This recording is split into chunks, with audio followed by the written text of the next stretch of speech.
সৎভাবে পরীক্ষা দিলাম, সৎভাবে চাকরি করছিলাম। অযোগ্যদের জন্য আমাদের আজকে এই অবস্থা হলি। পুরো প্রসেসটাই পুরো সিলেকশন প্রসেসটাই ভঙ্গ করা হয়েছে। পুরো সিলেকশন প্রসেসটাতে প্রশ্ন উঠেছে। আর হাইকোর্টের যেটা জাজমেন্ট আছে সেই জাজমেন্টটাকে আপহেল করা হয়েছে। কিন্তু এটা পাস করার সঙ্গেও অনারেবল সুপ্রিম কোর্ট এই নির্দেশ আছে অনেক। সো বন্ধুরা, আজকে আমি একটু অন্য ধরনের ভিডিও বানাচ্ছি। একটা খবর আজকে দেখলাম টিভিতে, নিউজ 18 বাংলা বা বিভিন্ন প্রত্যেকটা সংবাদ মাধ্যমে এখন টিভি খুললেই খালি চাকরি চলে গেছে 26,000, প্রায় সংখ্যাটা 25,752 জনের চাকরি কিন্তু চলে গেছে অলরেডি। আপনারা এই খবরটা বিভিন্ন সংবাদ মাধ্যমে আপনারা দেখেছেন। আমি এই নিয়ে কয়েকটা কথা আপনাদেরকে শেয়ার করব, কারণ আমার এই চ্যানেলে অনেক দর্শক বন্ধুরা আছেন যারা বার্ধক্য ভাতা, বিধবা ভাতা, প্রতিবন্ধী ভাতা বা বিভিন্ন সরকারি আপডেট খবর কিন্তু শোনেন। তো একটা বিষয় কিন্তু আমাদের কাছে পরিষ্কার হয়ে গেল বন্ধুরা, দেশে আইন বলে কিন্তু একটা জিনিস আছে। কখনো টাকার জোরে বা ক্ষমতার জোরে সেই আইনকে কিন্তু লঙ্ঘন করা যায় না।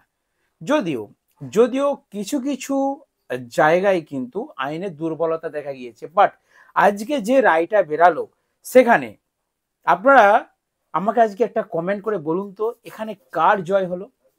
একদিকে 26,000 চাকরি প্রার্থীর জীবনের ব্যাপার, আর একদিকে সরকারের যে আইন, সেই আইন কতটা সক্রিয়, তার মানে দেশের যে আইন ব্যবস্থা সেটা কতটা অ্যাক্টিভ রয়েছে তার একটা ব্যাপার। দুরকম ব্যাপার এখানে কিন্তু রয়েছে। অ্যাকচুয়ালি কি হয়েছে বলুন তো, যে 26,000 চাকরি প্রার্থীর চাকরি বাতিল হয়েছে, দেখুন প্রত্যেকেই কিন্তু তারা চাকরিজীবী হয়ে গেছেন। আর চাকরি পাওয়ার পরেই কিন্তু কেউ ভাবেনি যে আমার চাকরিটা চলে যেতে পারে। আমি ভাবছি, মানে মেনে নিচ্ছি যে যে কোনোভাবে তারা চাকরিটা তো পেয়েছে। তো এখানে আমি কয়েকটা ভিডিও দেখছিলাম যেখানে যারা যারা চাকরি প্রার্থী তারা অভিযোগ করছেন। কি অভিযোগ করছেন? যেই 26,000-এর মধ্যে 1,000 তো যোগ্য প্রার্থী ছিল, শুধুমাত্র ভেবে নেওয়া হচ্ছে বা অনুমান করা হয়েছে তার ভিত্তিতে 2016 সালে এই নিয়োগটা হয়েছিল, তার ভিত্তিতে কিছু চাকরি প্রার্থীর চাকরি কিন্তু বাতিল করা হয়েছে। তাদেরই মুখগুলো বেশি সংবাদ মাধ্যম আপনারা দেখছেন, যারা কান্নায় ভেঙে পড়েছে। আর যারা কিন্তু টাকা দিয়ে অসৎ উপায়ে চাকরি পেয়েছিল তাদের ফেসগুলো কিন্তু বেশি ক্যামেরায় দেখা যায়নি। এটা কিন্তু সত্য ঘটনা। এখন যিনি বিচারক তিনি কিন্তু সার্বিক দিক দিয়েই বিচার করবেন। তার পক্ষে কিন্তু পাট পাট করে একজন একজন করে আলাদা আলাদা করে বিচার করা সম্ভব, পুরো প্যানেলটাই বাতিল করতে হচ্ছে।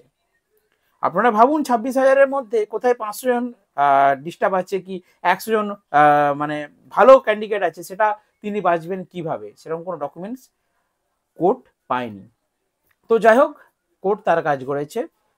যেহেতু প্রুভ করতে পারেনি সেহেতু 26,000 মানুষের চাকরি কিন্তু বাতিল হয়ে গেছে। এবারে এটা কিন্তু 2026-এ ভোট ইলেকশন আছে।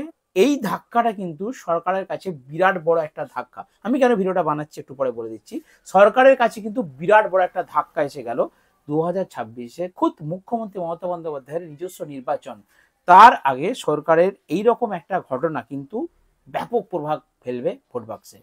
অলরেডি শুভেন্দু বাবু উনি কিন্তু বিভিন্ন মিডিয়াতে দেখেছেন কি বলেছে, এবং যিনি অভিজিৎ গঙ্গোপাধ্যায়, যিনি এই কেসটা করেছিলেন, শুরু করেছিলেন, বিচারপতি ছিলেন, তিনিও আজকে কিন্তু সংবাদ মাধ্যমে তার বক্তৃতা রেখেছেন, বিভিন্ন কথা বলেছেন।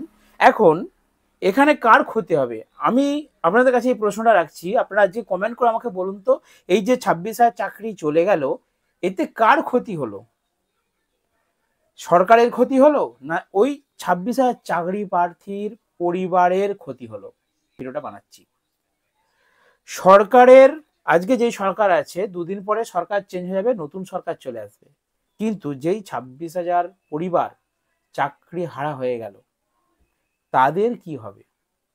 তাদের পরিবারগুলো যেমন ছিল তেমনই থাকবে। এবারে দেখুন, একজন কেউ চাকরি পেলে সে যেভাবেই চাকরি পাক, আমি মেনে নিচ্ছি যে হ্যাঁ অসৎভাবে তারা ঘুষ টুস দিয়ে চাকরি পেয়েছিল তাই তাদের চাকরি চলে গেছে, কিন্তু একজন যখন চাকরি পায় তিনি দেখবেন লোন টোন করে বা টাকা জমি যাই করুক, তিনি কিন্তু একটা বাড়ি তৈরি করবেন, আরও কিছু ইনভেস্ট করবেন, বিভিন্ন পলিসি প্রিমিয়াম চালু করে ফেলেন। আমরা দেখেছি বিশেষ করে টিচাররা, ওনারা কি করে বিভিন্ন এলআইসি প্রিমিয়াম বলুন, বিভিন্ন একটা পলিসি বড় অ্যামাউন্টে চালু করে ফেলেন এবং বিভিন্ন লোন টোন করে। আমার কয়েকজন বন্ধুই আছে, আমি তাদেরকেই উদাহরণ হিসাবে আপনাদের সামনে বলছি যে তারা, আমার বন্ধুরা কি করেছে, তারা কিন্তু বাড়ি টাড়ি সব তৈরি করে নিয়েছে, হোম লোন করে নিয়েছে, কার লোন নিয়েছে এইভাবে, কারণ তারা জানে যে আমাদের একটা ফিক্সড স্যালারি আছে, এইটার উপরে কিন্তু তারা একটা জীবন জীবিকা নির্বাহ করতে করতে একটা স্ট্রাকচার তৈরি করে ফেলে।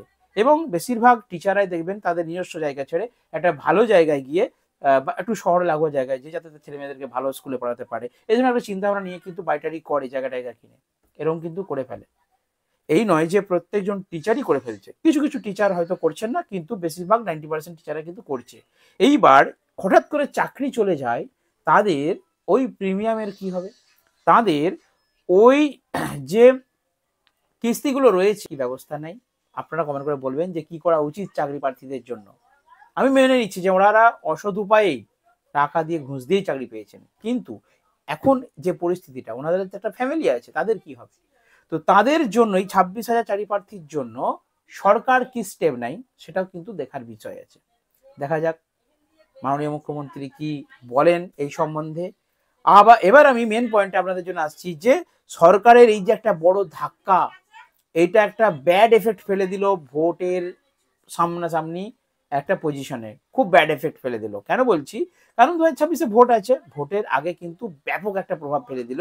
এবার আপনাদেরকে বলছি, এই যে ধাক্কাটা খেয়ে গেল, এরপরে কি আপনাদের মনে হয় যে গভর্নমেন্ট যে প্রকল্পগুলো আছে, যেটা নিয়ে আমরা ভিডিও বানাই, বার্ধক্য ভাতা, প্রতিবন্ধী ভাতা, বিধবা ভাতা, লক্ষ্মীর ভান্ডার, এই যে সরকারি প্রকল্পগুলো, এর টাকা বাড়বে? এই যে ধাক্কা, এর ফলে কিন্তু সরকার অনেকটাই চাপে পড়ে গেল। আমরা যে বারবার বলছি ভিডিওর মাধ্যমে টাকা বাড়তে চলেছে, যতটা আশায় ছিলাম ততটা কিন্তু আর আশা থাকলো না, কারণ এই 26,000 ফ্যামিলি দায়িত্ব গভর্নমেন্টকে নিতে হবে, যেটা আমার মনে হয়। সেই জায়গায় আবার যদি টাকা ফেরত দিতে হয়, যতদিন চাকরি করেছে যেই সরকারের কাছ থেকে বেতনটা নিয়েছে, সেই বেতনের টাকা নাকি রিটার্ন দিতে হবে। তো এই নিয়ে বিরাট একটা সংশয় তৈরি হয়ে গেছে। আজকে রেজাল্টটা বেরোনোর পর আমি নিজে কনফিউজ হয়ে গেছি বন্ধুদের জন্য যে কি ভিডিও বানাবো। আমি লক্ষ্মী ভান্ডার, বিধবা ভাতা, প্রতিবন্ধী ভাতা নিয়ে এত আপডেট বন্ধুদেরকে দিই, তো এই চাকরির যে নিউজটা দেখলাম আমি কনফিউজ হয়ে গেছি যে আমি কি ভিডিও বানাবো। তো বন্ধুরা আপনারা বলুন, এটা কি ঠিক হয়েছে? চাকরি প্রার্থী যারা ছিলেন 26, তাদের জন্য এটা ঠিক হয়েছে? সরকারের জন্য কি এটা ঠিক হয়েছে নাকি ভুল হয়েছে? আপনাদের কাছ থেকে এক্সপেক্ট করবো আপনারা কিছুটা আপনাদের যেটা ইচ্ছা, আপনাদের যেটা মনের ক্ষোভ, যেটা মনের মানে যেটা মনের আশা, কি চাইছেন আপনারা, সেটা প্লিজ আমার আজকের ভিডিওর কমেন্ট সেকশনে একটু কমেন্ট করুন। তারপর আমি কালকে আপনাদের জন্য নেক্সট ভিডিও নিয়ে আসছি। দেখা যাক মুখ্যমন্ত্রী কি বলেন এবং কি ঘোষণা করেন। দেখা নেক্সট ভিডিওতে। বন্ধুরা ভালো থাকবেন, সুস্থ থাকবেন।